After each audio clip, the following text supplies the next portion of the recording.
എല്ലാവർക്കും നമസ്കാരം. കിരീടം എന്ന സിനിമ ഇപ്പോൾ 37 ഇയേഴ്സായി റിലീസായിട്ട്.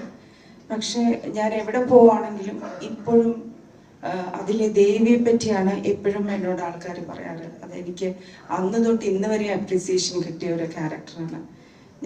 എന്നെ 2-3 ദിവസം മുമ്പ് സിബി സാർ വിളിച്ചപ്പോൾ ഞാൻ ഉറപ്പായിട്ടും വരാമെന്ന് പറഞ്ഞു. കാരണം എനിക്കൊരു കടം വീട്ടാനുണ്ട്.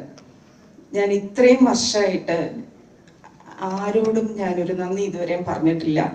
എന്നെ വിശ്വസിച്ച് ഈ ഒരു ക്യാരക്ടർ ഇത്രയും നല്ലൊരു ഓപ്പർച്യൂണിറ്റി എനിക്ക് തന്നതിന് സിബി സാറിനോട്, ഉണ്ണിച്ചേട്ടൻ, ദിനേശ് പണിക്കർ, വിജയകുമാർ സാർ, എല്ലാവരോടും, കുമാർ സാർ, എല്ലാവരുടെയും പേര് പറയണമെന്നുണ്ട്. ഏറ്റവും കൂടുതൽ ലാലേട്ടൻ്റെ അടുത്ത് ഏറ്റവും നല്ലൊരു സപ്പോർട്ടിങ് കോ സ്റ്റാറായിട്ട് നിന്നതിന് എനിക്കറിയില്ല ഇതിൽ കൂടുതൽ എന്താ പറയേണ്ടതെന്നുള്ളത്. വളരെ സന്തോഷമുണ്ട്. തിരിച്ചും ഈ ഒരു എല്ലാവരെയും കാണാൻ സാധിച്ചതിലും ഇവിടെ വന്ന് നിൽക്കാൻ പറ്റിയല്ലോ. Thank you so much. Thank you so much ma'am.